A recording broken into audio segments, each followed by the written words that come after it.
All right. What's up, bitches?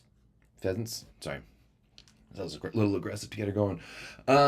Today we were watching the 2025 Game 1 of the Scudetto Finals.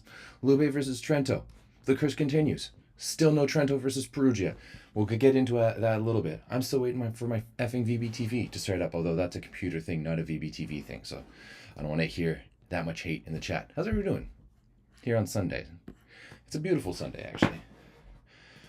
Went outside. I went for a walk. I went to IKEA. I've already done a bunch of things. And now we're here to watch them ball.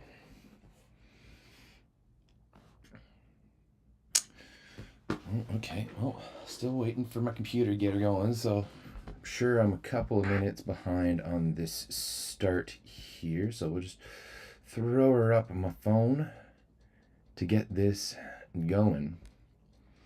Man, we had some wild games yesterday, eh? With in Poland. Who else would have thought it would have been a Lublin Zawiecki final? We almost had a Lublin Warszawa final too. Okay, let's find this stream. Trento.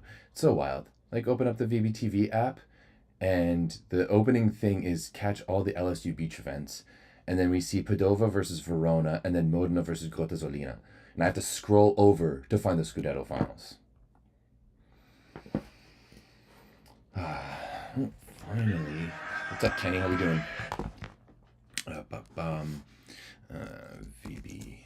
VBTV. All right, cool. I haven't even missed anything yet in terms of gameplay, so we love to see that. Of course, gonna give have to give a shout out to my boy Eric Lepke, because for the first time ever, back-to-back years, we have Canadians in the Scudetto finals. So you love to see that. And not to mention, we got Canadians in the Plus Liga finals too. So last year was a little bit better, if you're a Canadian fan on that level, in terms of I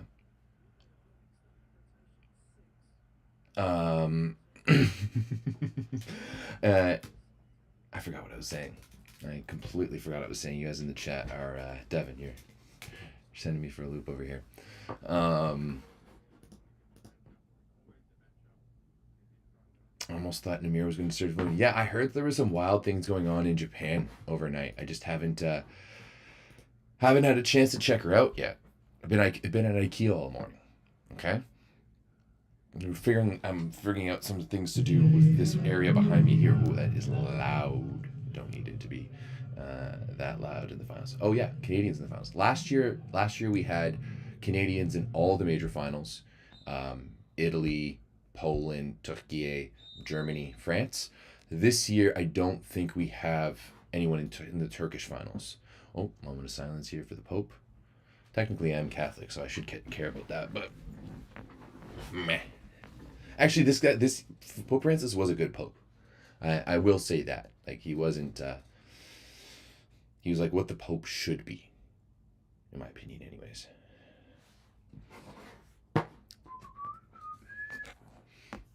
This is such a little, not awkward moment of silence, but still a little interesting moment of silence here. No, I don't need that. I don't need that. I don't need that. It's also weird that, like, the camera guy is just, like, walking around on the court during the moment of silence too. Turn that off on the phone. Actually, we're going to post this shit in the Discord as well. Oh, we have 20 people. What are you guys doing? Like, don't watch me. Actually, that's not true. Watch me. Well, it's gonna be fun. Let's see if we can. I want to start engaging with the audience today. I'm gonna use some Q&As. I'm gonna do polls. Also, let me know how you guys think about, like, if we had this as like a watch party. First serve is underway finally, and I'm watching it in Italian, so I'm gonna switch over to Clayton Lucas there, as the first swing is gonna go to Trento. Man, this one is gonna be interesting. Also, too, because, like, we did the 9x9. Was it right before? What was it, before this game? Yeah, we did the 9x9 on Tuesday, right? We're doing it on Wednesday. Shoot, I can't remember when we did the show this week. All right, what's up, everybody? How we doing? How we feeling? It's Sunday. Great day. Great. It's a great day to be alive. We're going to turn off Spotify and we're going to turn off Steam. My desktop with which I watch the matches is like an old 2014 or 2015 iMac, which was really good for a while, but it's just not the level of force quit of machine that I need it to be. Also, so it can really, that's why the old stream before I got my laptop was always so choppy when we did the shows, because my computer just really couldn't even handle, it couldn't handle having stats and YouTube and streaming it all at the same time. So reached with a nice little go there. He might have some of the best hair in volleyball. In volleyball, where it seems like baldies dominate. Shout out to Spertoli, who just served. Spertoli has some fantastic hair. The curls, the flow, you love to see it. This man almost has no hair, but he knows how to hit the damn ball, which we love. We absolutely love.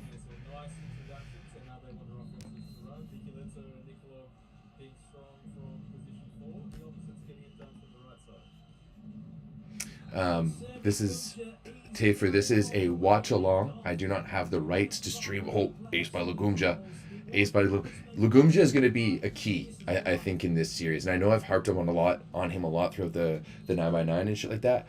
But yeah, I just he can be fantastic. In the what was it, set 3 or set 4 of the last match, where there was one of the sets he scored 9 or 10 points. He was carrying Lube. But the rest of the time, I think he's a bit of a liability. So we're gonna see what's up. But yeah, just a reminder, I don't have the rights to stream the actual stuff. Maybe one day soon. Who knows? Whether it's here or elsewhere. So right now, this is just a nice little watch along. If you want to hear me ramble on about this match and other things in volleyball and just in life, come hang out. Micheleto with a really nice looking goatee. I'm also going to need to grab my water bottle, as Lugumja, I think, missed that one.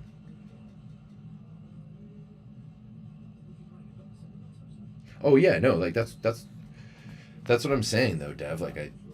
Lube, man, when he had the long hair. Remember when he had the cornrows, when he looked like Riff Raff too? Have we seen, I feel like we've seen an almost bald, a buzz cut Rich Licky Tricycle Man too. So I think we've seen so many different versions of his hair, and I think he look at it right now, luscious, nice curls. He's got the hockey flow going on too. Imagine putting a hockey helmet on, putting him in on a bucket on him. I think it would be nice. I think it would be nice. Although, I feel like we may not have that many Canadians in the chat right now, and they might mostly be internationals. I don't know how many of you have ever worn a hockey helmet. Shout out to my Ottawa Senators for winning last night. Now we're only trailing one.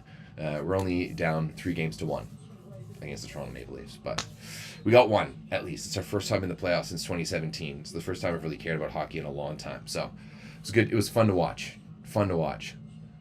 Ottawa scored the first goal of the game last night, and I almost got into a fight at the bar. Stupidly, I cheered, and somebody was like, "Buddy, are you at the right bar?" Literally, as at my neighborhood bar where I know the owner and all the bartenders and servers and stuff like that. So would have been fun though. Oh look, we have Gandhi in the chat.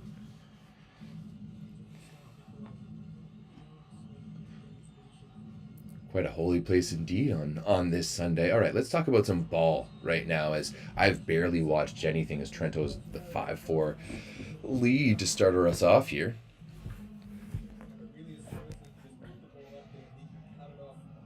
And early on, Spertoli hitting that gap between Chinese and Botero.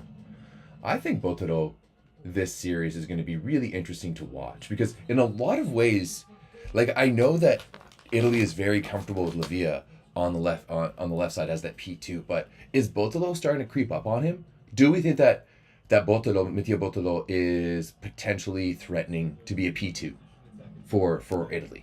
Right? Has he been playing at that caliber? Because he's been fantastic in the playoffs. He's been unreal so far this playoffs.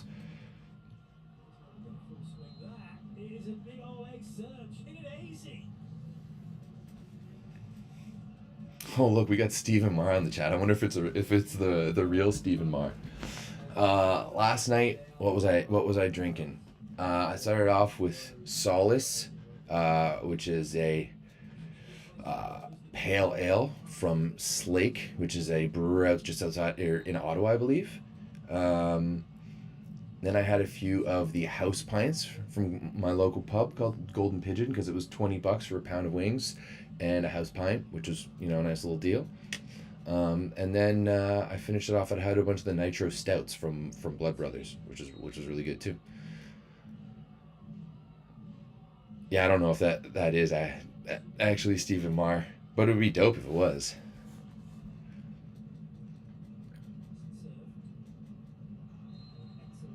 If that is the real Stephen Marr, what club did you play for before 18U?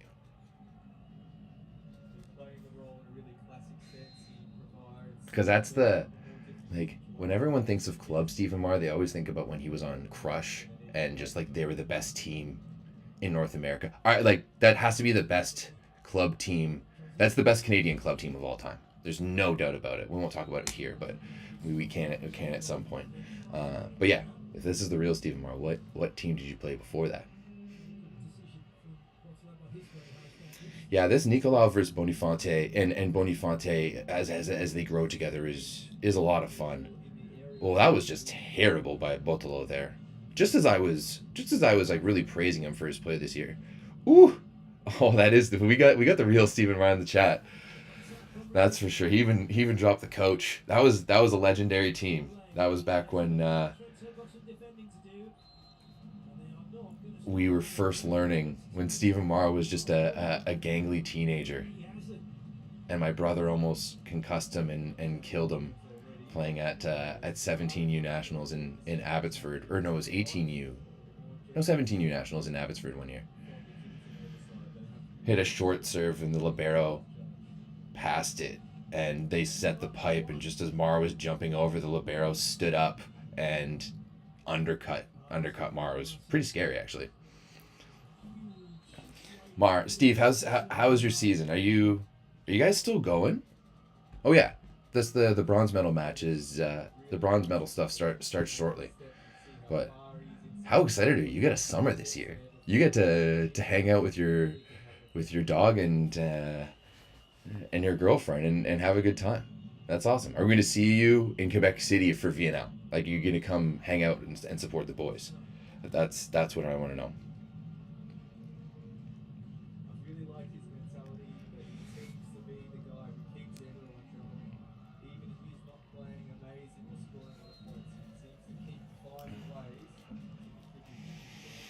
This series is going to be really interesting. I think this series is going to go the limit.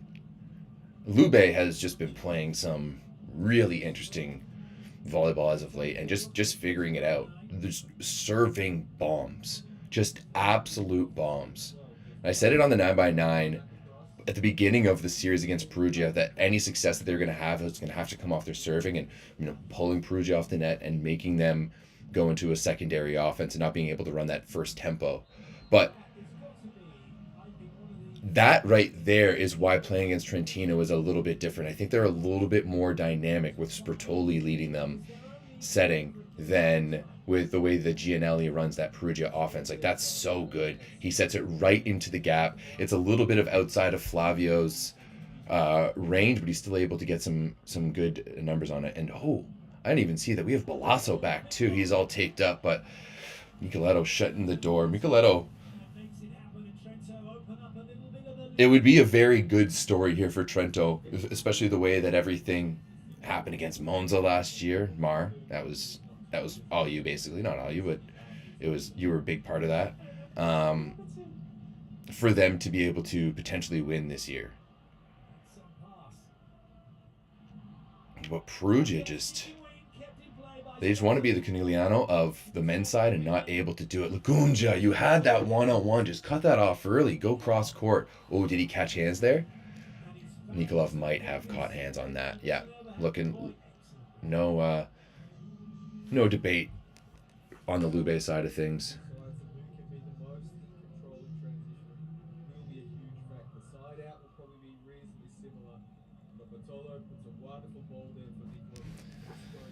You know what? Since you're playing in the bronze, Mar, I will watch the bronze a little bit. I mean, that's going to be big, for potential Champions League for next year, and not to mention like Piacenza versus Perugia. Like that's going to be an interesting battle too. Um,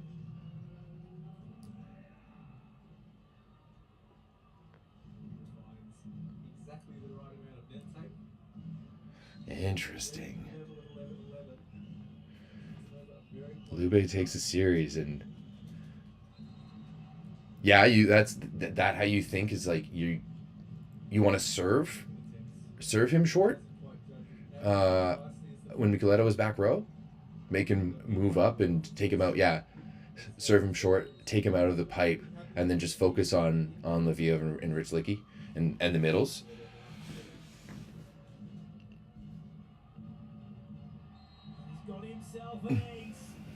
But then again, if Micheletto is serving like that, maybe that gap after 20 is big enough.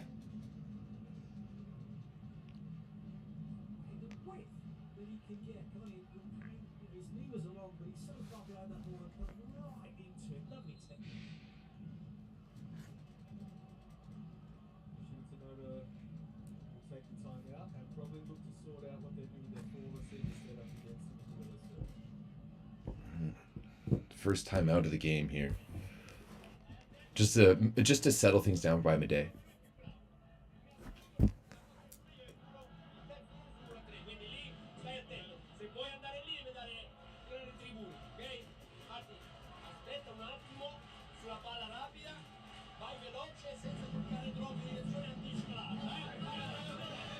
Okay.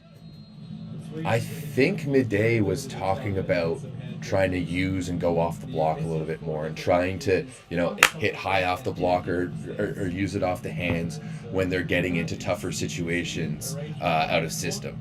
And some nice hand gestures from John Palamide, making it clear when it's there, just swing high and hard. Yeah. Liam Sketcher saying the same thing too. It's looking like they're trying to um,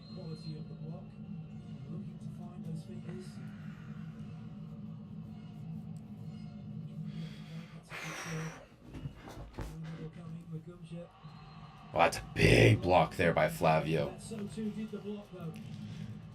And I don't know if that was necessarily the situation that Medea was talking about, but let's see this on the better angle. Oh, what a press by Richlicki.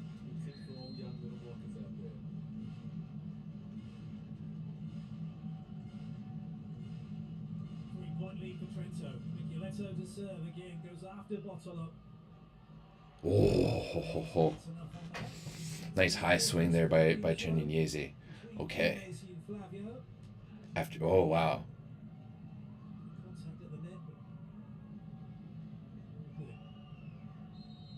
But yeah, it is kind of what we've been talking about for a while with Trento, is that their gameplay isn't really all that varied as much, and they really run so much through, like as you're saying, through position four, but mostly Micheletto as well too. Oh, that was just long by Nicolave, just long. But yeah, I guess that makes sense. If you take him out and you isolate Micheletto and force them to go elsewhere, that just makes things so much easier. What do you guys think? So like, I think we're gonna have the ability to do these and like bring like guests on as we do it. There's a software that I'm gonna potentially start using for this kind of stuff, that I could basically have like a watch party, and almost like anyone could call into it, and I think it would be a dope way to watch some games.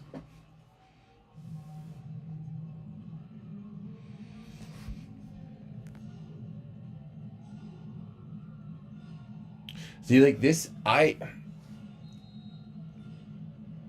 gonna be interested to see how my expectation for this series is for Trento to kind of be a little bit stronger earlier on, and then see how they can maintain, because I think Civitanova, like Lube in general, just changes up their gameplay. And if they can serve, and like against Perugia, they got better. They're serving up better throughout the series as the series went on. And if they can do the same thing against Trento, like the longer the series goes, might benefits them some more. Oh, Lavia really got lucky on that one. Really dug himself out of that hole.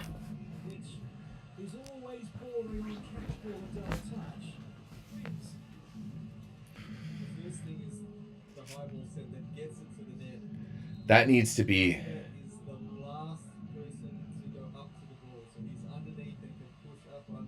That needs to be better blocking there from Lavia. Oh, okay. We have a Gabby Garcia Fernandez sighting here instead of Rich Lickey.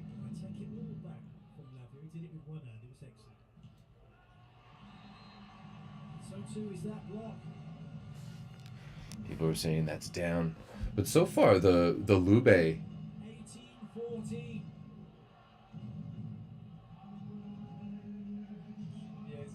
Oh, that was such good blocking. That outside to in movement there by Micheletto, that was really nice.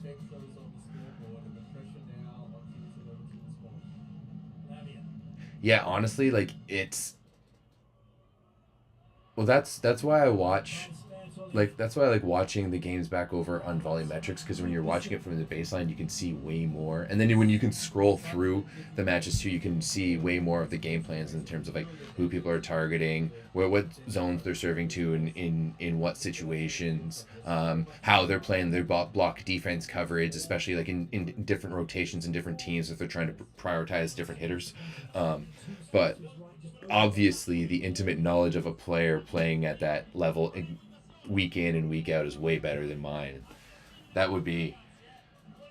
It must be so fun to watch games at that level, just because you've been out there and you know exactly what both of these teams are doing, and you're just trying to see if they're able to execute those game plans, or how they're going to be able to switch shit up.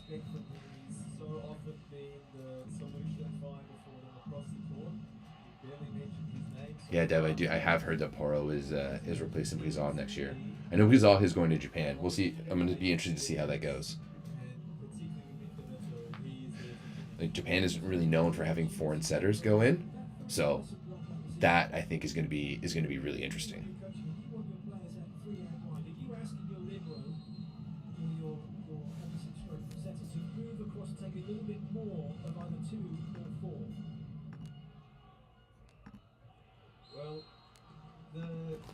Depends on the hitter, and the problem with Micheletto is he can do so many things. Your first priority is the strong ball. If he's going to work strong off the top, and we can see protection of the corner, but then you have to do something up to compensate. So Ooh. Micheletto has so many options available. You have to choose one solution and try and run with it. Yeah, because I'm not entirely sure how Guizal is gonna. It's gonna be really interesting. Oh, was that up? No, I don't think that was up. I don't think that was up at all.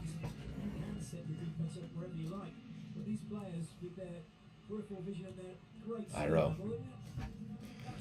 People love Iro this year. He's like he goes weirdly viral too. Like people really like him. Trento is just really. I mean, as always, has just been really steady to start this match. Do we think how many games do we think this series goes? Once again, I think it's going to go 7. Not 7, 5. For some reason, I feel like best of 7 would be too much for volleyball.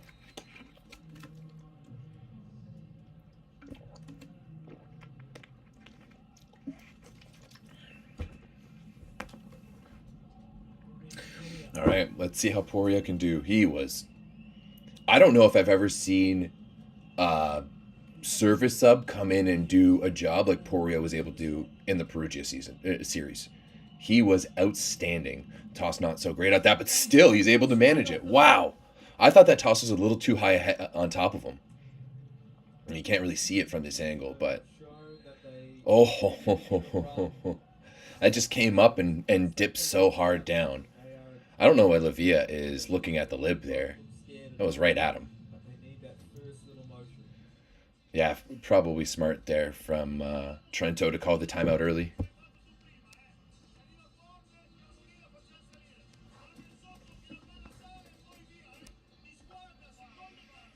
One more man, Kenny. One more season with the Checo and Simone would be. It would be nice. I don't know if it's gonna be the same though. That's the big thing. Will it be the same as what it was? Like that first run of Piacenza, and it was like 2014, 2015. Ah, that was magical. That was a lot of fun. They've definitely come in with a service reception plan against Warrior serve, and maybe he's gone a little bit against what the plan says. So one time they can get away with it, have to make the correction the second. All right, let's see what the stats are gonna tell us right now here. I wish we had decent stats. That's another big serve. Oh, there we go, Nikolov. Right now, I think that serve block game that Lube has might be one of the best in the world. It's the biggest front court available. Oh, Once more, Bartolo. yeah, like Liam Sketcher says, this is like the biggest. This is the biggest front court available right now. Okay, Padova's beating Verona right now 2-0, 26-24, 32-30. Woo! Micheleto, that was gross. And then Modena's up on Cotasolina. Oh, they're about to win 3-0 actually. Okay. Lugumja has 9 already. Offensively, he's pretty good. He's 6 for 9 with an error, and he has block and 2 aces. Flavio always being available. It's really tough. Micheleto attacking is 4 for 6, no errors, 2 blocks and an ace. Oh, good save there by Boniface. He has really improved this year, eh? Very calmly being amazing, Boniface. Oh yeah, Mar, there is one year when he was at Lube where, because we call it a Landy stat line now, because he had more points than he did attempts on the season. Like those there was years at Lube where he willed that team along. I mean, he's still arguably one of the most dominant middles in the game. He's just a little bit older now, a little bit slower.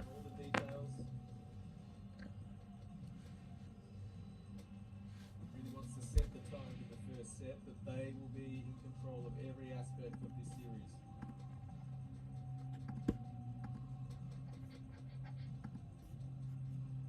So he's going off to Rama Verona as head coach for next season. He's taken over as Slovenia head coach as well. Expect to say we'll see him at the VNL. Replaced by Marcelo Pende. I did not. I honestly was talking and didn't see what we were challenging here, so I'm not entirely sure. Yeah, that is like a legendary clip of Dan telling us that. I remember when he said it too, because it took a moment to kind of like that. That's garbage. Millimeters from brilliance. That's garbage. Is they're gonna call that on Trento? Man, I don't like that. That was bad.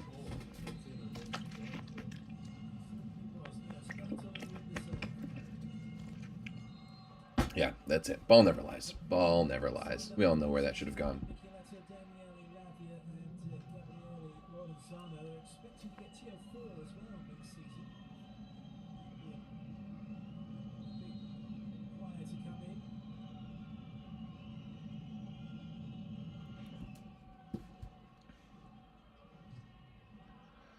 Just running it more to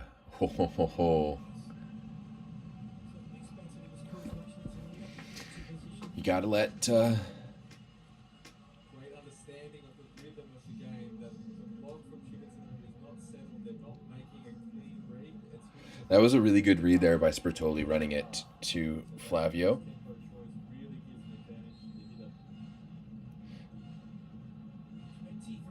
Honestly, like Micheleto kind of looks like a pirate when he has the goatee, you know, like like that guy from The Princess Bride. Oh, what a dig there, my Micheleto. Oh my God, Lavia, man, he is really. Have we seen peak Lavia? Like, is he injured right now? What do you think? What do you think is going on there? Yes, Berkai, I know who has 10 points in the first set. I'm aware. Your boy Lugumja. Oh, what a nice block by Bonifante. Bonifante has just really improved this year. Oh, was that Bonifante? Oh, yeah. Zero chance for Santiago Orduna to dig that one. What team was it where Orduna didn't he set for like Piacenza a few years ago? He was pretty good. Oh, Flavio is just really pulling that ball back nicely. I think that's like he's gone to 5, he's gone to 1. How many points does Flavio have in this first set? Yeah, Lavia hasn't been great, eh? He only has 9 points right now, okay? So, Burkay, calm down. Your boy Lugumja isn't dominating that much, but he has been really good. 5 for 8 with 1 error is pretty damn strong. As Durlich misses that. Give me Eric Lepke. Give me Eric Lepke on that. Except for Monza, and then Vibo. Yeah. At 11-11, it looked like we had a real contest on our hands, and then a quick little break after the Shenyezi service error, and that was pretty much it. The game continued. Maybe this is a message for things to come. Yeah, I think he's set for Vibo after Every set of this series is who's that other Italian guy?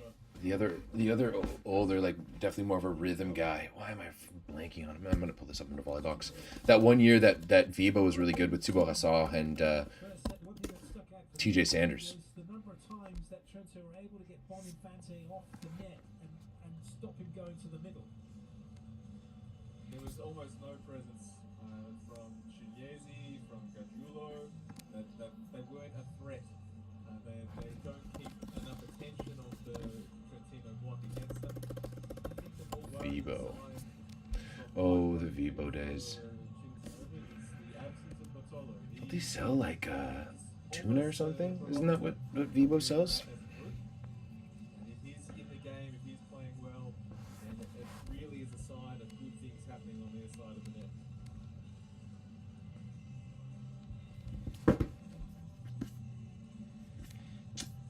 Vibo. Let's go back here.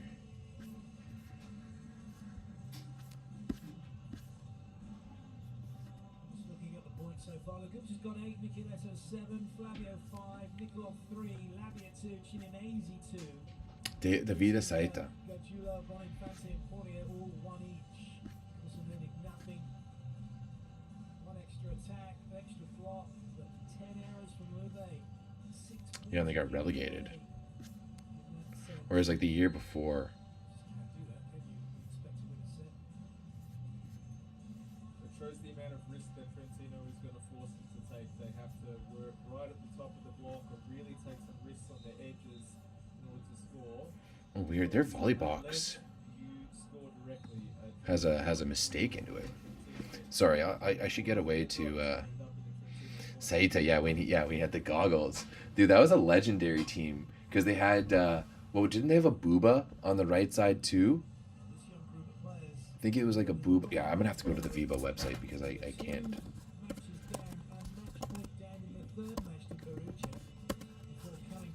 Roster.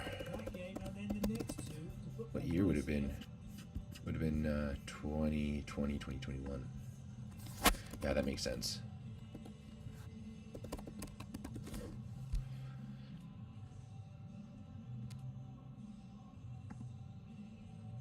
Maybe a factor. They've had less time to prep than Trento have. Even so, it was a solid performance from Trentino. Away we go with set number I can't find it. Weird. It's not on Volleybox. But yeah, that was a gnarly team. They got like 5th in the regular season that year. Lost in the quarterfinals. Lugumja's been pretty good so far this game. He's a more explosive, dynamic player. I wonder why. The highs maybe a little bit. But especially like in that last game too against Perugia. But I just thought he was, like, especially through games 2, 3, and 4, he wasn't all that good. Like he wasn't putting up good numbers. I do think I'm gonna break down his blocking in a video one time because his first step and his first read on blocking is really bad. And if you're like doing any type of overload into his zone, he is continuously making bad reads on those plays. And then, I think he's a below average defender too. So if he's not scoring and being an absolute scoring threat and being the number one point of your offense, I just don't really see. It's hard for me to justify to have him on. But at the end of the day, I also don't know shit, and they also won the series, so what the fuck do I know?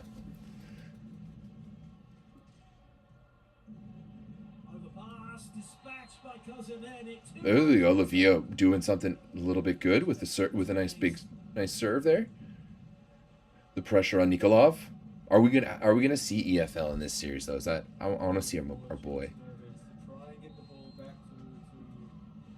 Actually, I need to message Eric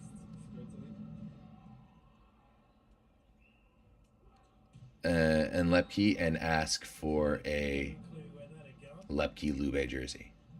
I want to add that to my collection. That was actually what I was just looking at IKEA. I'm gonna get something to put behind me. I'm gonna be able to hang up some of the jerseys that I've gotten from people from over the years. So yeah, I definitely want a Lepke Lube jersey to add to that collection. That was a big serve there by both of those. Both of those serving this playoffs has been unreal. Spritoli taking a swing. I love that. Wow, Gabby. Garcia Fernandez, let's go. What a swing there. He's really done a good job in this secondary role for Trentino this year. I thought like when he's come in, he's brought some good energy and been a good option. Like that was a great swing. Creating a little separation with the broad jump too. But especially like if you're Matt Anderson and you want to play LA, then like Vienna, you should almost not play VNL.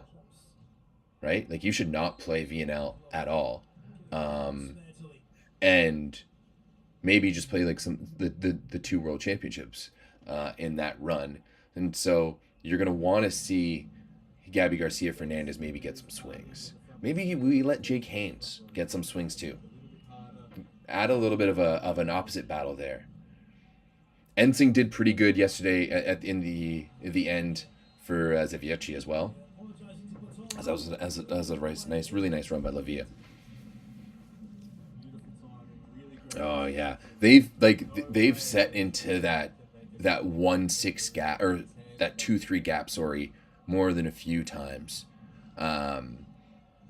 Kind of in like the zone like 3 or 4 on the net. Woo.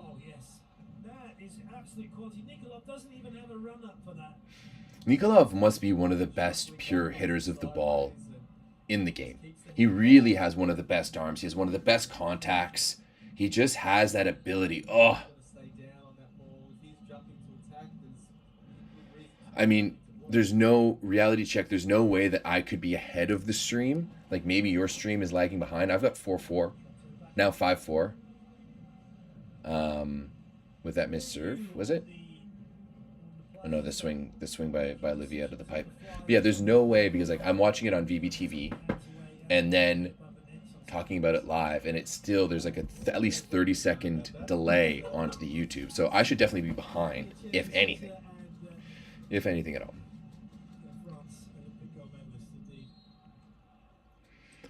Yeah, Berkai, I do agree. His back row ball could be a little bit better. It could be a little bit more varied. Like he runs just the standard Bic pretty well, but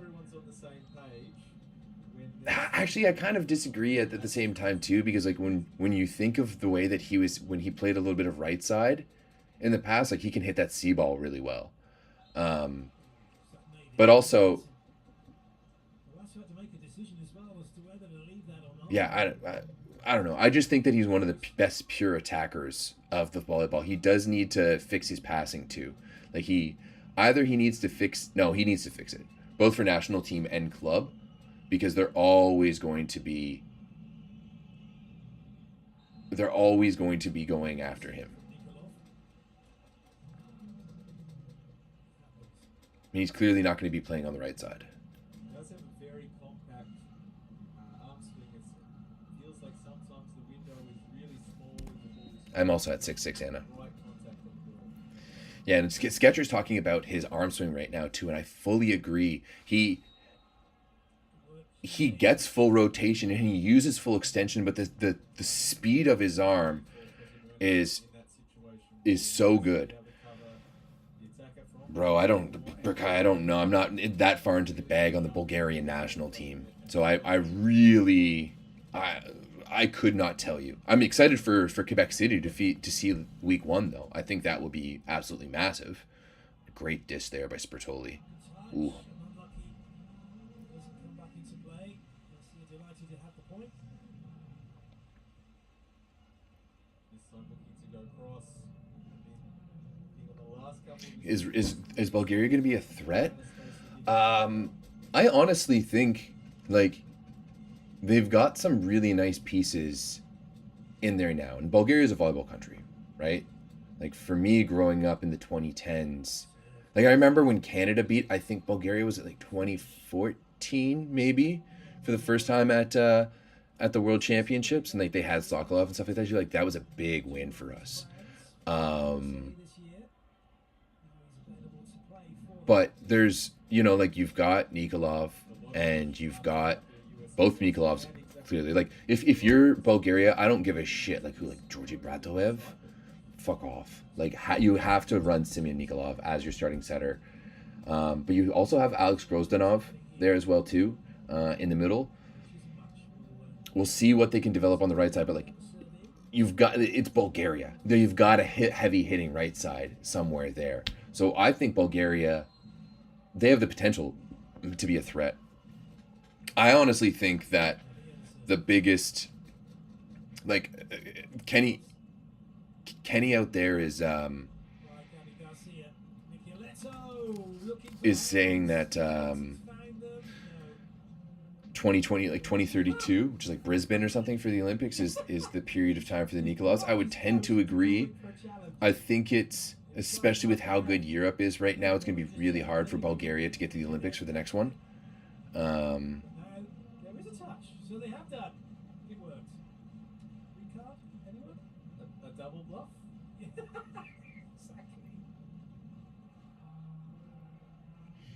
But yeah, Berkay, I think you clearly know more about Bulgarians than I do. They're just not, really haven't been on my radar for a while, other than the Nikolov brothers and Alex Grozdanov too.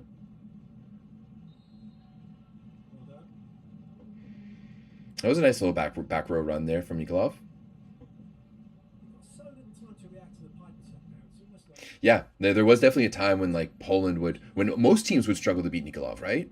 When you think of, or not Nikolov, I apologize, Bulgaria, like prime Sokolov years, and like when you think of two of the best players in the 2010s, like both Matej Kaczynski and Sokolov have very good arguments to be like first team all decades, if you will. Like I don't think many people would look at having Sokolov and Matej Kaczynski and be like, no, not at all. And both those guys are Bulgarian. Because there's not a chance in the world, I think, that Nikolov is going to play as an opposite for Bulgaria. Ooh, ooh, just a really ooh, Lagumja, swing from Lagumja. That was kind of gross. I liked that. The half-speed shot, cut that inside. Oh, nicely done. That was well inside the attack line. Well, Berkay, I think that was the whole thing too about the Kaczynski-Sokolov duo, because It's a really good first tempo. you Speed at which you had like wasn't that why Kaczynski essentially left the national team, because he wasn't thinking that there was a good amount of support, and that there was, they were really taking care of them, and that, it was so long ago now that I can't remember. A nice little ace there by Spertoli. And yeah, like they were so good, but like Kaczynski basically left because he was upset with the Bulgarian Federation. Oh, Botolo has to go for there. Chinanieze is telling that exactly that right there. Especially when it's Nikolov. If you're in the back row outside, Like Botolo needs to be stepping in, especially that should be his scene. Try and stagger your passing unit and your defensive unit as much as you can. So you don't I like these Lube jerseys. to shy away from them when they A lot of red, but still like it. vision. Ooh, Absolutely right. The peripheral vision. Risotto has been doing pretty good, eh? The other player will naturally move towards the ball. Oh no, wait, that's Lube's. That was Lorenzano for Trentino. Why am I messing that up? Oh, I think that's in there. I think that block was in there by Chenanyeze. When you're all coming in, you have How has Lube been doing on the blocking numbers right now? to cover. Nobody deep enough. Did Lorenzano need to be that close in? Could he not have stayed deep? Yeah, Lagumja has been much better in the past few games. It was audacious. Spertoli. Clever. Yeah, honestly, Berkay, like that's where I think like the Turkish team can go to. Like I think that Turkish team can be like in the high level like Canada, Iran, Slovenia, maybe like Slovenia is like good too, but like those high level teams who are kind of expected to make like the playoffs and to make a deep run into world championships and could compete against the top four, compete against the Polands and the Italys and the US's and the Brazils. Like I think Turkey, when you look at the roster that they have in terms of the Lagumjas and Gerbuz and Yeni Pazar and all the like, there's so much talent I find down the middle as well for Turkey as well too. But it's just, can they bring everything together? That will be interesting. And another really good block by Flavio. He has been really mobile, getting there with his feet, pushing over with his hands. And the Lagumja has cooled down quite a bit, right? He had like 9, 10 in the first. He's only got, he had 9 in the first. He's got 3 so far. Nikolov has 6 points already though. Gabby Garcia leading the way for Trento though. That's a really good look for them. He's 3 for 4 with an error, but still pretty damn good. Let's see what's going on in the second set here in terms of stats.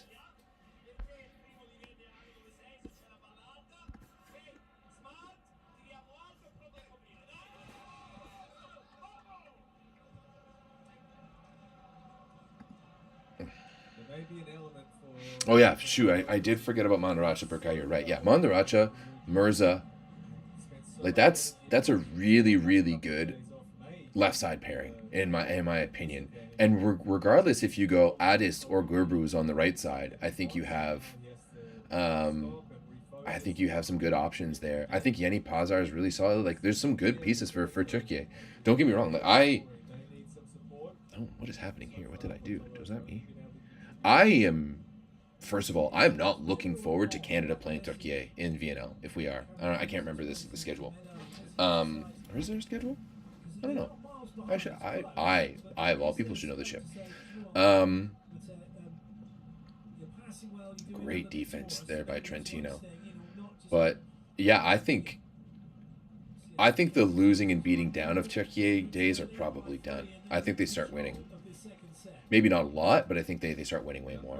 And Dev, I mean, Flavio has just stopped touching the net. Gabby, nice little press there, taking away the just the space there.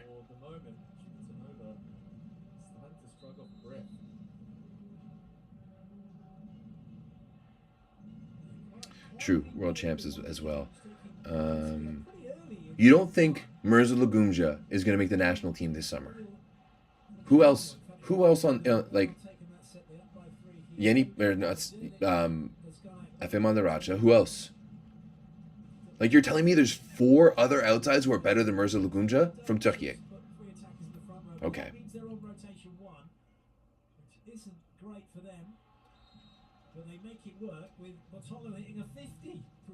F.A. Byram, I always forget about him too. Barute. Gokchin, I'm definitely not saying that one properly. Is the guy from Arcus, right? Who's been having a really good year?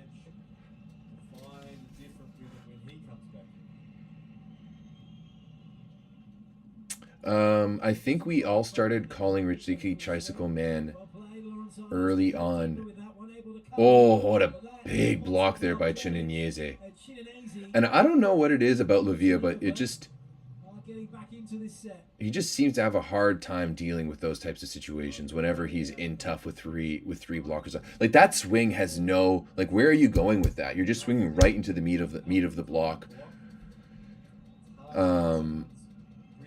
Because, so back to why we call Tricycle or Richlicky Tricycle Man, the beginning of the Discord was actually a I thought that was gonna be in from Nikolov. It was actually a bunch of us from our volleyball on Reddit who had started a fantasy league for volleyball, and Richlicky, Dan Manili from 5-1 Volleyball picked Richlicky on his team, and I think he picked him as a kind of like a secondary option, and he really started to go off that year. This was the 2018-2019 season, and that was the beginning of him, and I think we started calling him Tricycle Man there because Richlicky has Y's in it, so does Tricycle. I think that was just the beginning of it then, if I remember correctly, and it just kind of stuck in when we transferred the Super League of Fantasy into the Volleyball Source Discord, and all of us started calling him Tricycle Man since then.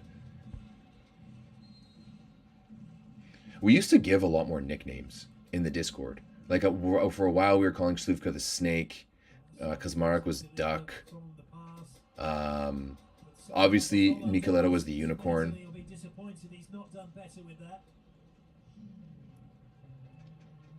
Yeah, I would agree. Like, his offensive arsenal is really limited in terms of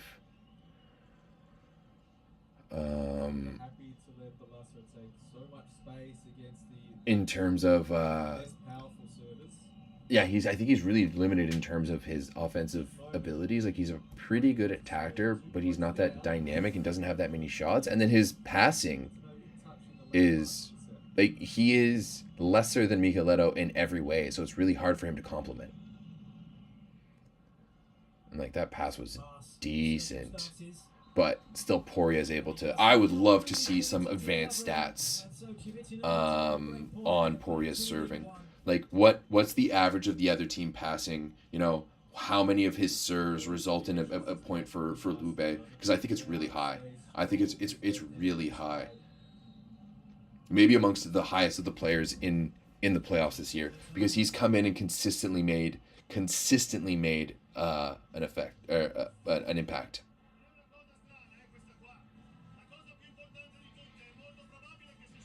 Yeah, I think Lavia. I agree. Like, I think Lavia, in my opinion, and this is just like a subtle, very just my own opinion, is I think he looks like someone who's always been really talented.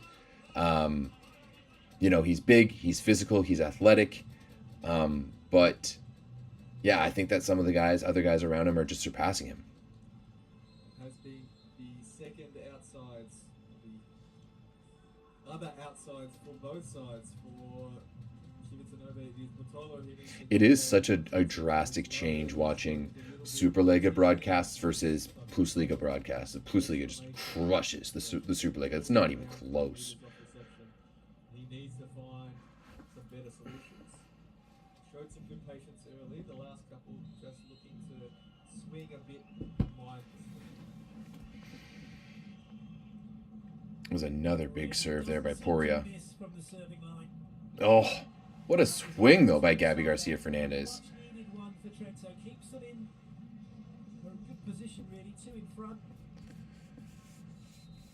I mean, they're really using that long set well with Gabby Garcia Fernandez, and usually with Richlicky, he's contacting the ball higher up, whereas Gabby Garcia is looking to find that backdoor shot and use his arm to go around the block. But I wonder how much longer that's going to be able to work. They're going to have to bring him inside eventually. What a pass from Balasso. Whew. That was some serve, by the way. It wasn't like a little dolly dropper. Yo, reality check, you're right. Kwolek would be such a nice piece for... if they had Kwolek, it would be a really nice piece for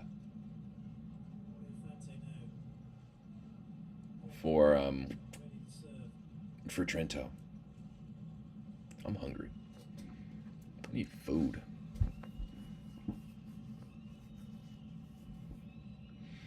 I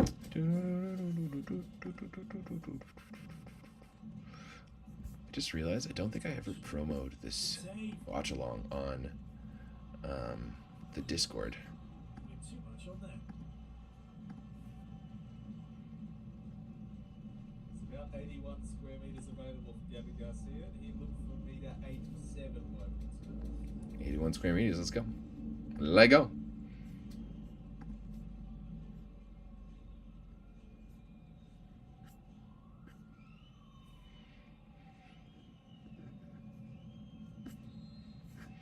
Okay, where is...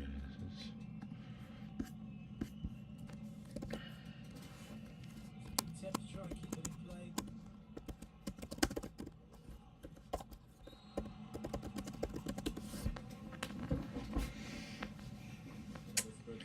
Straight back to Gabby Garcia has been really good in this set, eh? He has really shown up nicely. up and down with form, Oh! attacking well, so getting straight back into the game. Not And so he's been hitting that backdoor shot really, really well, and that created a gap on there, and he is able to utilize that nicely. Ball, Nikolov. Oh yes, what a block that is. Is that going to be called a block? Catches for Bottolo. Yeah, Gabby Garcia Fernandez leading the way here. He's 5 for 7 in attacking in this set. Did he have any points? No, he had no points in the first. He's open, but He's 5 for 7 attacking overall with 2 blocks.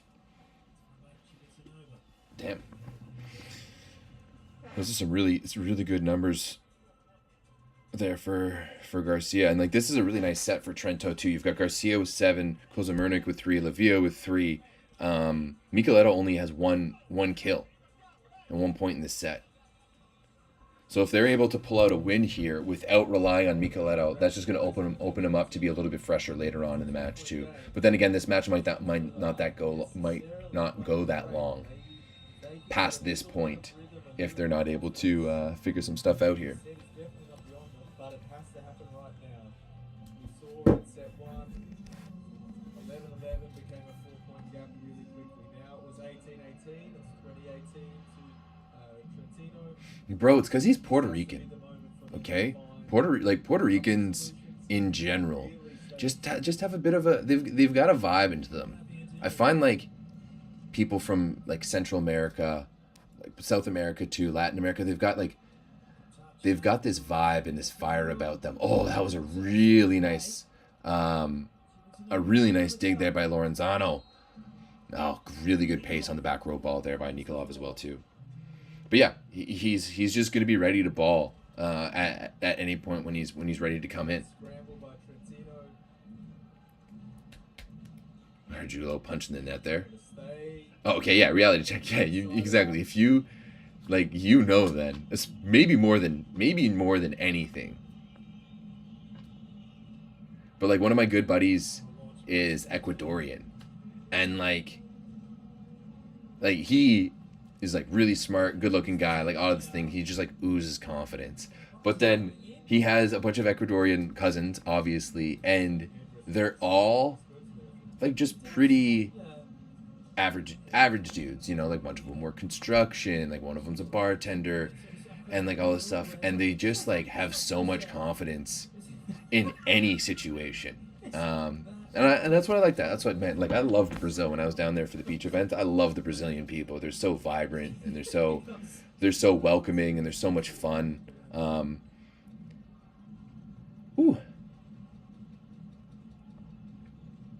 Wow. And this is that transition play there from Trento is what makes them so deadly. Is because they're so set up good, and then if you're not able to execute, they're going to take advantage of it right away. And even though Lube was there with that 3-man block, it's so hard to beat Micheletto in that situation. Like he just goes high over top.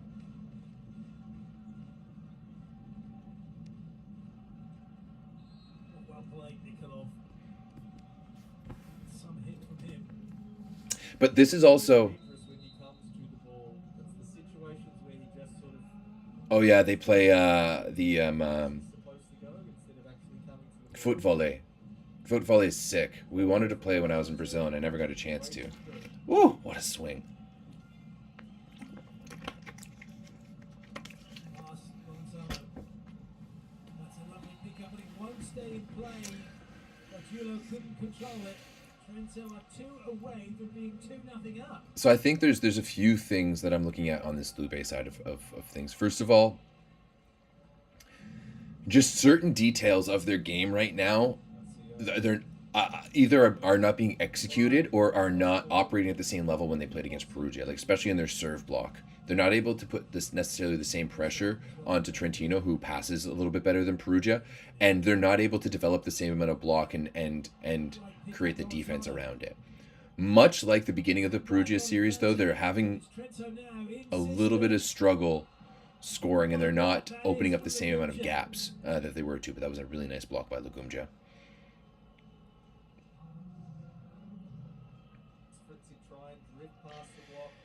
And honestly, Rikai, I kind of agree with you on that. Like, I do think that a loss here for Lube isn't the end of the world. I think you're able to like gather a little bit of information and to figure out your game plan a little bit better, just like you did in the Perugia series. But yeah, I agree. Like, Boto looks tired. And this Trentino team is just a little bit more restful. And when's game number 2 of this series? Let's look that up. Fabio sort of really likes this timeout when they're up by a couple towards the end of the set to come back to, hey, here are our details. Let's focus on how we're going to get through these next couple of points. Cotton Eye Joe. It's just a universal thing, eh? Anywhere you go, you've got Cotton Eye Joe. Attention on where it needs to be, and that's probably been a factor in their consistency. Oh yeah, they don't play until the 5th, so that's like next Sunday, right? Oh no, they play the 1st.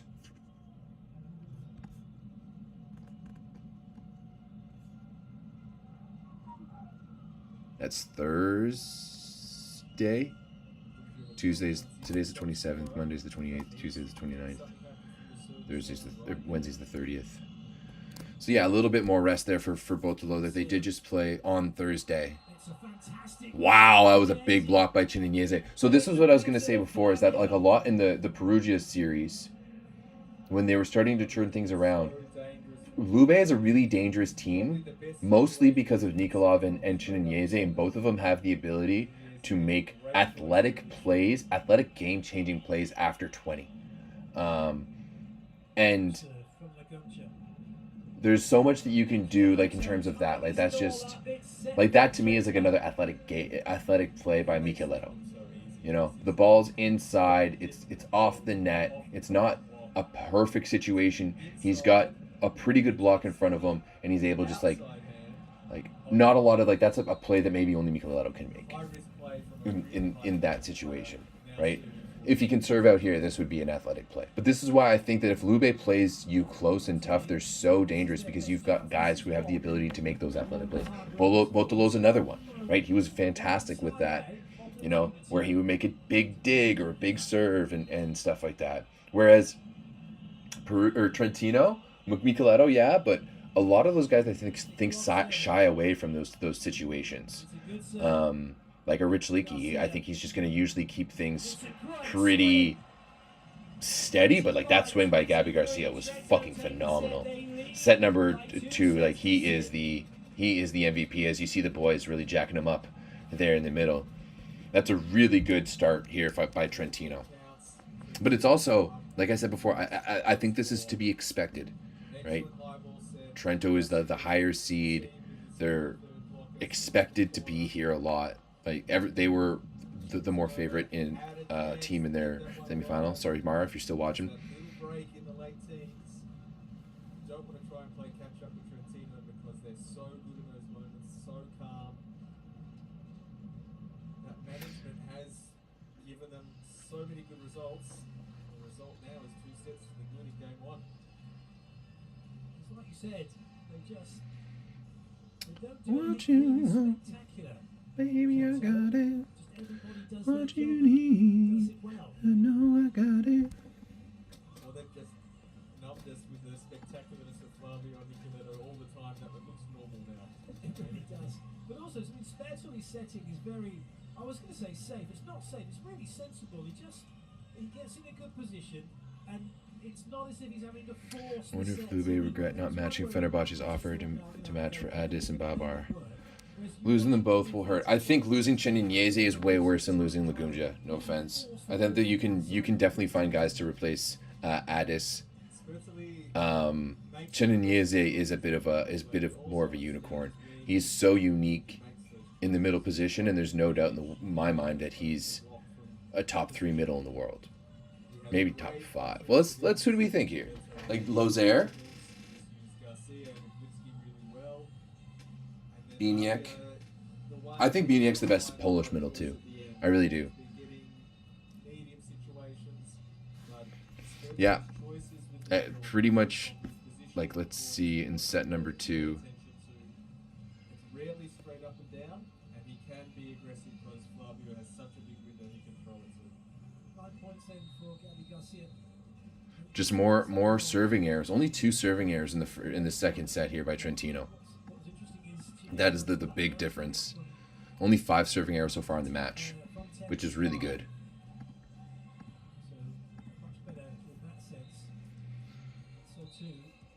I know what it means to me.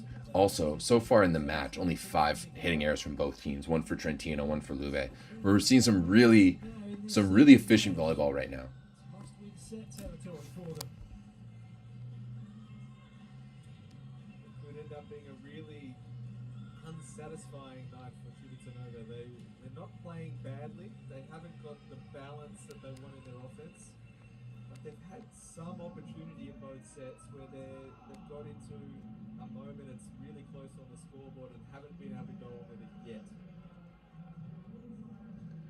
Sorry, I'm making plans to go drink beer in a backyard this afternoon because it's beautiful in Toronto.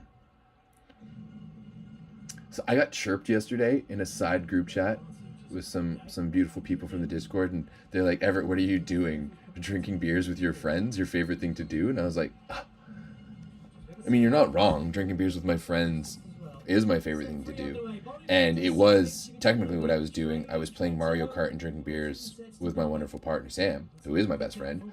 But yeah, gosh.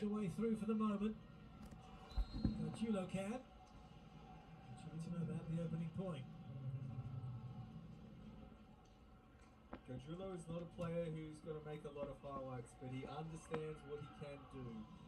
He works the ball really nicely there from a short approach. He knows when the seam is open and can swing. Good job. Yeah, like, the thing is, sorry, go back into the best middle as I stop thinking about beer for a second.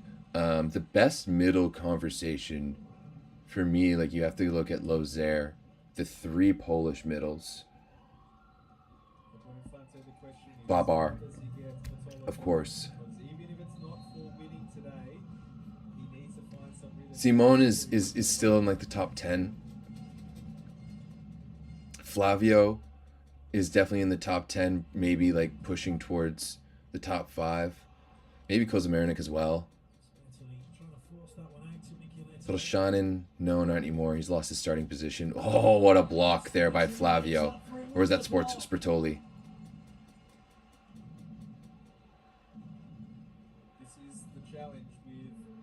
Yeah, reality check. I have also been thinking about Spertoli. What a great fucking dive inside. And that's that awareness blocking, especially against Lagumja. Like, Lagumja is not great hitting on that left side. You know he's probably not going to be able to cut it down that line. You have that feeling that Flavio's maybe going to be a touch late. Dive into the line, take off that corner. It works out really well. No way. Oh, Micheletto almost made a fucking circus shot there behind his set. That would have been awesome. Russo, yeah. But yeah, reality check. I've definitely been thinking about doing a little bit of no alcohol for a while, just to clean my body. Sam, my partner, was just like, maybe we should go no alcohol for May. And then we quickly kiboshed that idea because we're supposed to go camping with friends. There's a wedding we need to go to. Spring drinking in a park is some of the best things to do in Toronto. Oh, what a dig. Love that by Botolo. Oh, that's I need a little bit of a better situation there from Nikolov. Not any longer. Nicoletto to the rescue. Dev, I'm sorry, but there's no way. First of all, who's Larry? But there's no way that Go Murayama is in the top 10 middle conversation. I'm sorry. None of those Japanese guys are yet. Especially.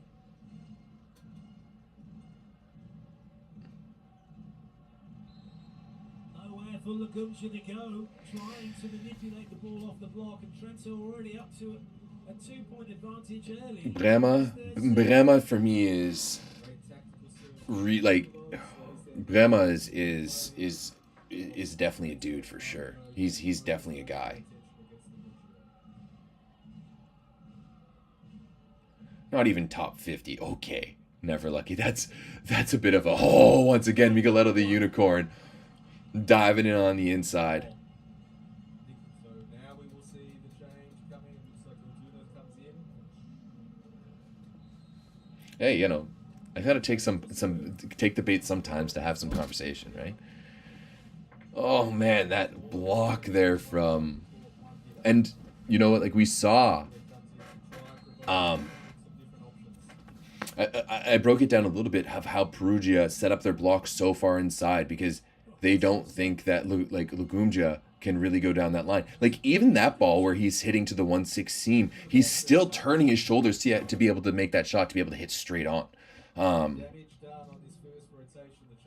Yeah, Boniface has not been the best recently. And a couple of points, important break points early.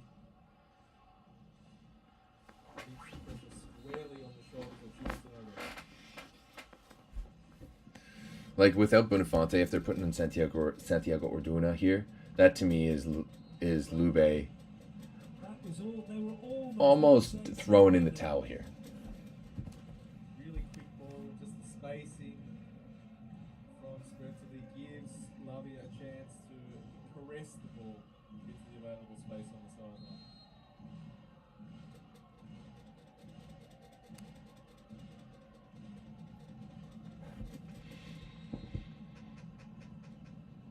Just to forget that one. Micheletto. Pass.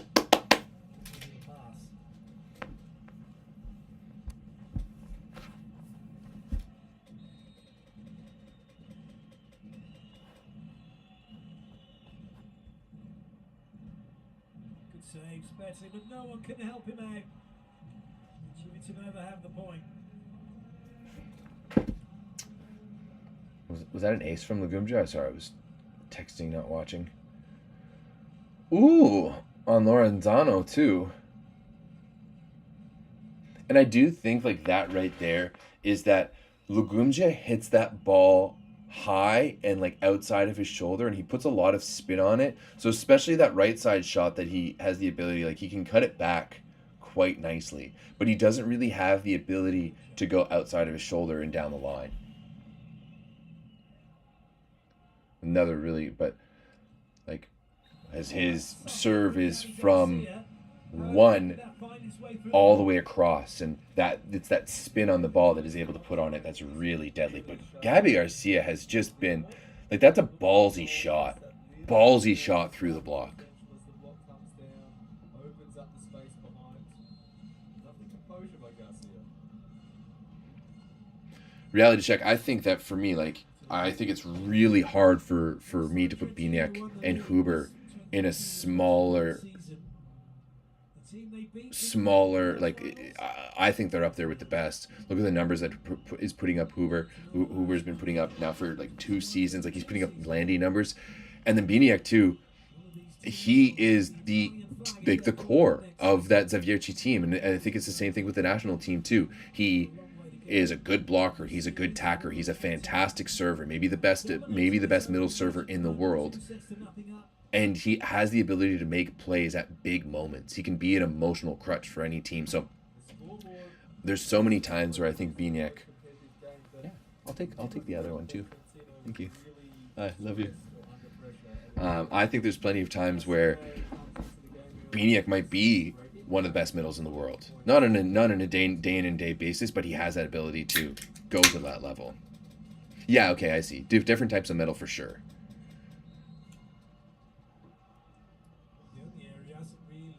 Yeah. Kuba and Lozera are definitely both in that same range. I would maybe even put like an Onodera in that way too. Yeah, I know. I saw that Huber was going to Japan and going to play for Wolf Dogs. I also don't know how I feel about that.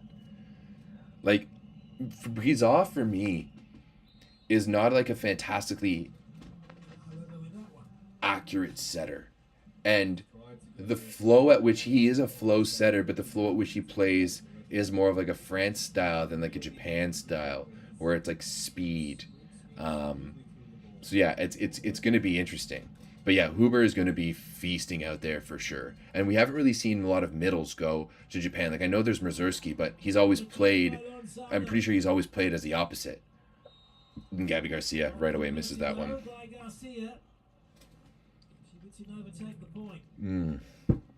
Yeah.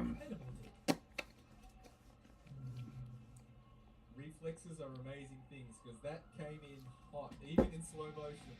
Or, yeah, okay.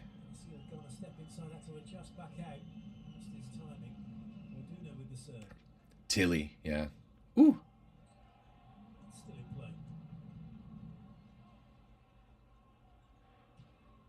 Oh, that shot there from Michieletto is just so... Only he can make that shot in the world.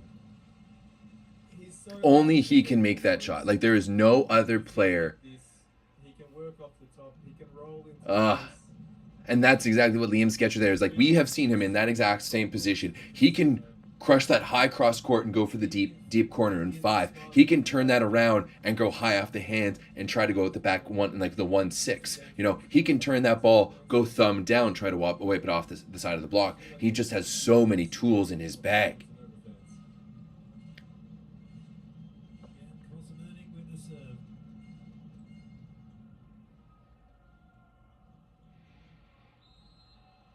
Just that offense just not really clicking for Lube.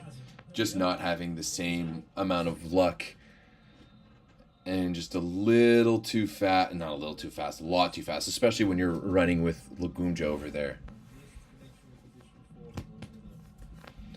This one is gonna, I don't think we're going to 4 on this. Like, this to me is everything points to the fact that we're going to be finishing up this match here. Michieletto leading the way with 15 points. He has 4 blocks. Crazy. 2 of them in this set.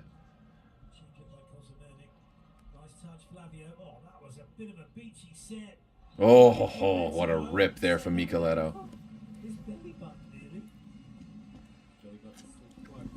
That's just sparkling water, I promise.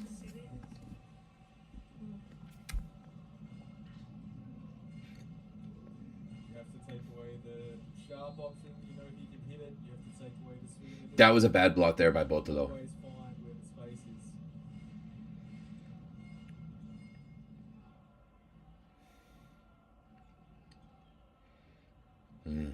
That was... Oh, what a dig there by Botolo. And this is such a bad rotation for Lube to be in, where you have Botolo stuck on the right side, Lagumja stuck on the left side, because Lagumja is terrible at fixing anything on the left side.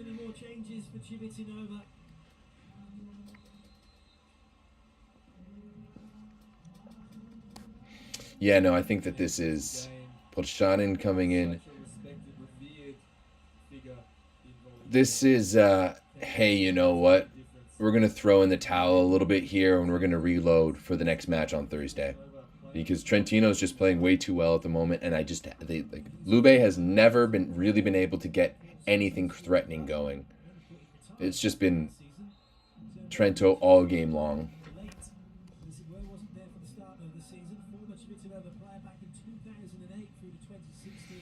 Yeah, I mean, reality check. I don't know how aware you are of Michieletto, but basically, there is this legendary picture of him and then Trento libero Toto Rossini when he was like 16 or something. Maybe not 16, but he grew from like being a libero to being like 6'8", 6'9" in like a year or two. And so he was like growing up, he played libero. So he has the ability to like, he moves still like one of those guys. He's unreal. He's the unicorn. We have no one in the world who is like him. But yeah, but like Lifeless, like that's why he has the ability to pass like a libero, because he has the ability to move like a libero, and that's so underrated. Like he moves with ease. Oh, great job there by Nikolov. Like I'm not saying that this game is fully done, because once again, like you have Nikolov out there, and you can just toss up a high ball, and he's going to be able to use a 3-man block like it's a dirty towel.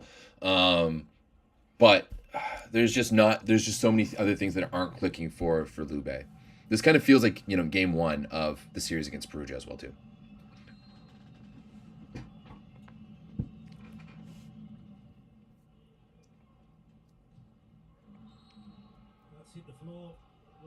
Yeah, no, I fully agree. That is the ideal development, because I was always a tall kid growing up, and I was a terrible mover. I had terrible movement.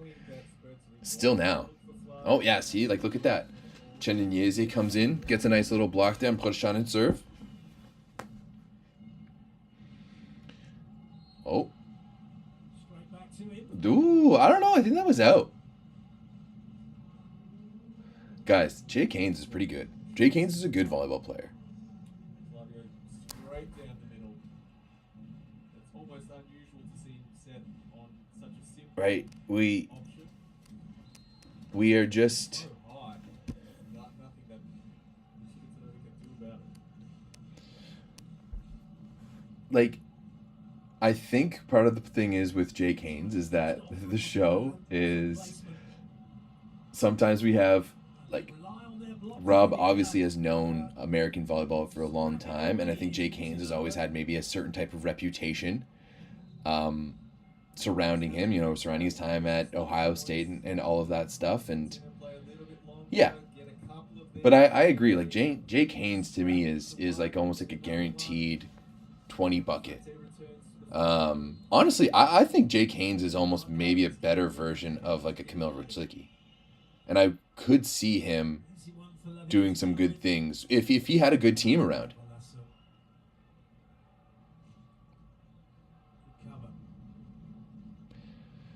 This is excellent rally. Great defense both sides. And still it continues. Nikolov has a go. And Micheletto has finished it off with a super swing. That is fucking unreal by Micheletto. That is why he is. This is why I think he's the best player in the world. Truly. Really, Lifeless? You don't say. Oh, what a swing by Micheletto. Yeah, I agree. Not to say that I'm not emotional as well, especially when it comes to my own guys, but oh. What a block from Lavia. 1-on-1, he loved that. This is trouble for Civitanova. What's way too early to say there, Bakai? This is the result of Vitolo not being able to score. The Trentino block can really focus on one half of the court. See, Bakai, I think that Nikolov is ready to carry them offensively, but he's not ready to carry them all over the place. Right? That if he just had to focus on hitting, he could be that guy. But he's just his passing that is really one of the issues. But maybe that's just my own ideas and my own thoughts as well.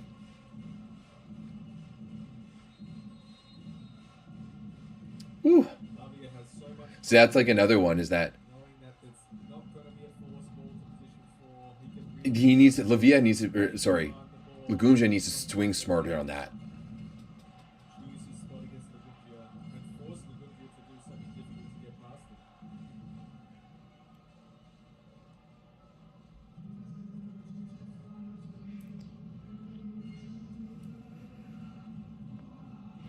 Because I'm so confused about what you're watching right now. Or what you're talking about right now. Ooh! Side out achieved. Infante back on court.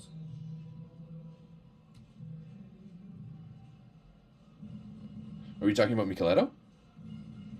You think he's the best outside, but not the best player? Interesting. Finally, Trent comes in and he provides the spark they need. It's funny, they let it drag on and drag on. I think there'd been a shout for him to let key in. Oh, Nikolov from the baseline. See, and that's what I mean from Nikolov, is that his efficiency might not be that great, and that's definitely something he has to work on, but he has the ability to score at any single point. Far away. Like, if it was basketball, he would have, maybe he's like a bit of like a Russell Westbrook or like a James Harden. Oh, such a good shot there by Kozamernik. Just deep. Angles to hit to middle, isn't it? Because how far he's coming over here, and there's not a lot of court in front of him. Oh, yeah, so good there by Lorenzano. Like, going by the block, going into Balasso's zone too. But when you're hitting that ball to the last, like, half a meter of the court, like he is there, just going high over the shoulders of the libero is awesome.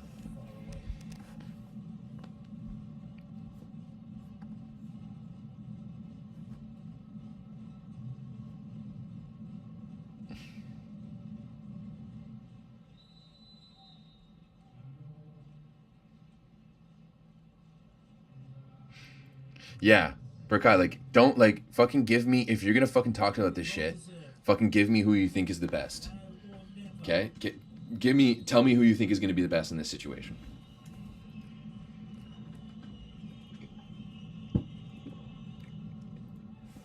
Poria.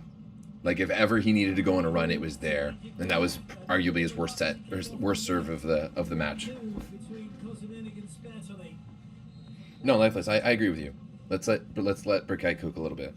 And once again, Burkai, we respect your opinion, so we're not going to sit here and clown on you. I'm just curious to know what you have to say about that. What you think about that? As a result, Kozamernik in rhythm after the reception. Easy swing.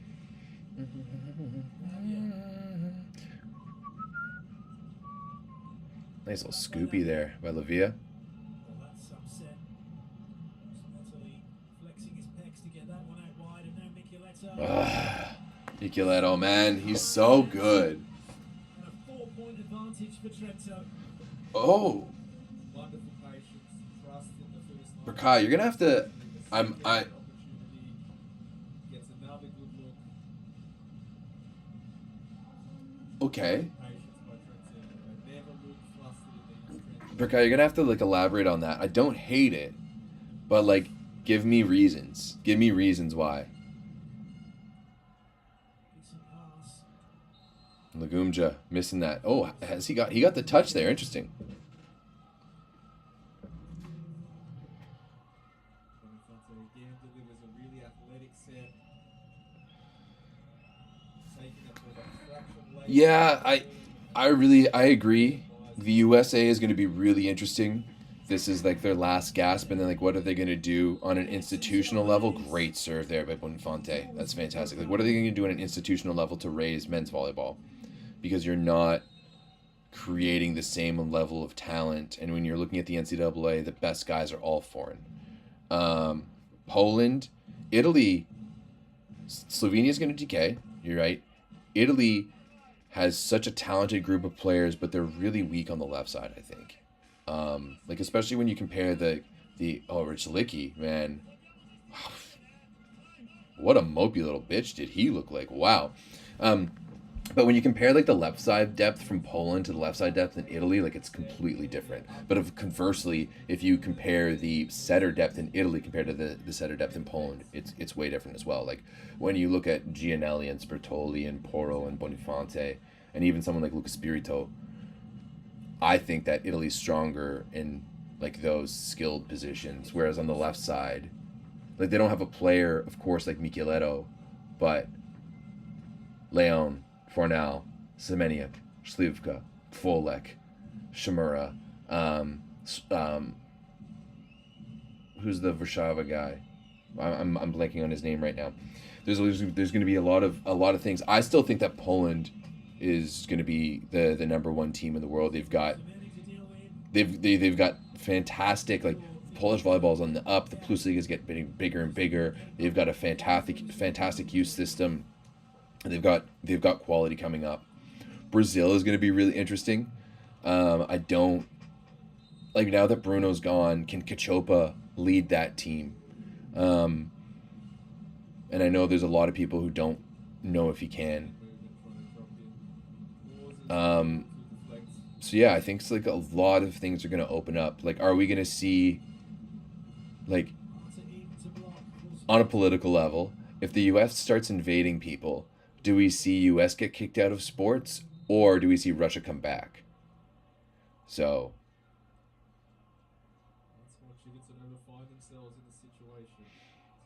okay, so reality check is Polish American, got that. Surprised you don't live in Chicago then. Perfect pass being the solution, but a perfectly good ball is missed by Flavio. I think one of the big things to look at too is France. Like, sure, you're losing like guys like Engapeth and Tilly, and Klevno is obviously a little bit younger, and he's going to be playing VNL this year. But man, with the way, like, Tiziamalou coming in, we saw Yuri Sadik. Like, we've seen them develop a bunch of, like, Ibrahim Lawani, even though he hasn't been really that relevant because of injury. Like, maybe he can come back into... What the fuck is going on there? Lube! What on earth happened there? Oh my god, what the fuck happened? Lemke runs around. Nikolov was not in position after the triple block. Oh. And it's such a critical moment for Civitanova. That could have been it there. Like, once again, Lube has that ability to just stick with you, and then they fucking shoot themselves in the face, and that could have tied shit up. Yeah, give it to Lemke. Wasn't able to. This is down ball at best. Oh, it's good recycle. And again. Wonderful solutions from Nicky Alesso. Oh my god, it's just like patience. There's a gap. Gone. It's a masterclass. Just like recycle again. Oh yeah, bit with the middle. Polshanin is so mad with himself there. And I mean, I kind of understand, but like right now, Micheletto is like the best player in the world. For Kai, like, look what he's doing right now in this moment.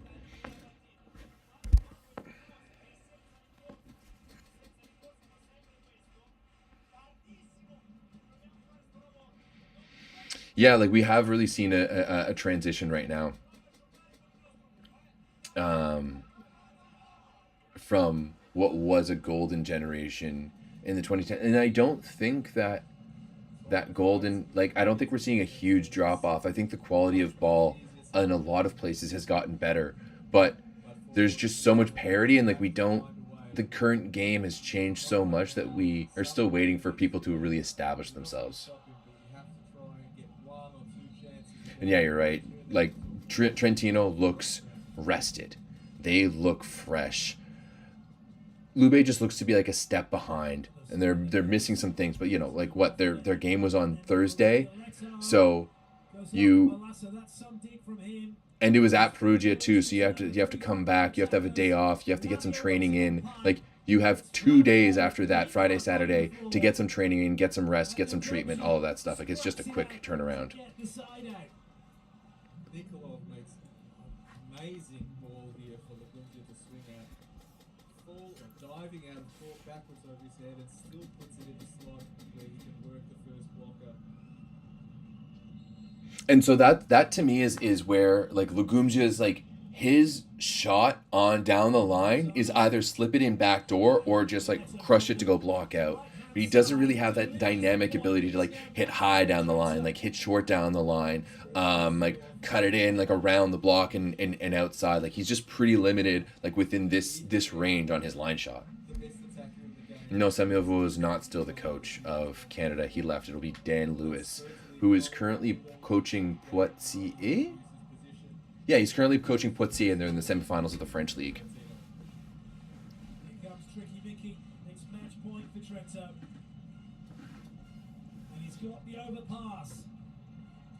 And Flavio puts it away. 25-21. Game one goes to Trento. Not that surprising, given everything that we talked about, but I do think that this is going to be good information for Lube moving forward. But Lifeless, I agree with you.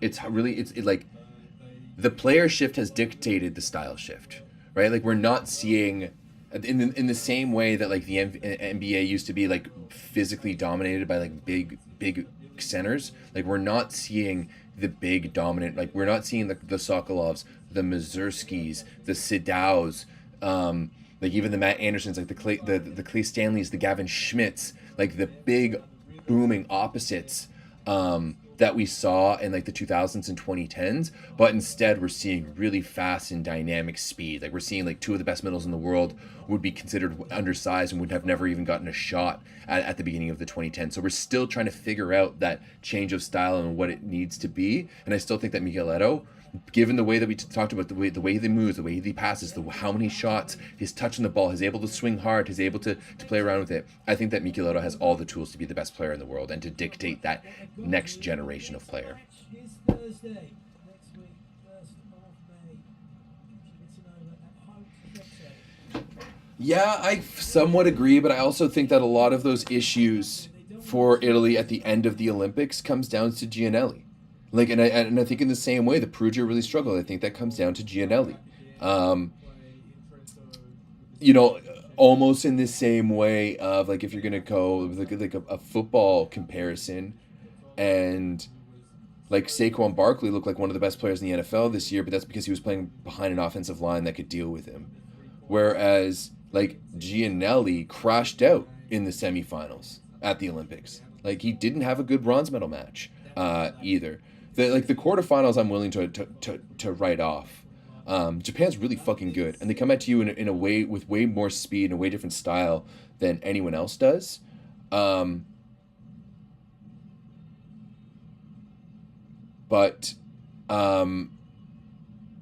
thank you for whoever watched along, and you guys are all leaving now. But yeah, I think it's just different. Like, I think it's really different. Like, to me, Italy's struggles come down to Gianelli. And maybe I'd have to go back and watch some of the matches to decide.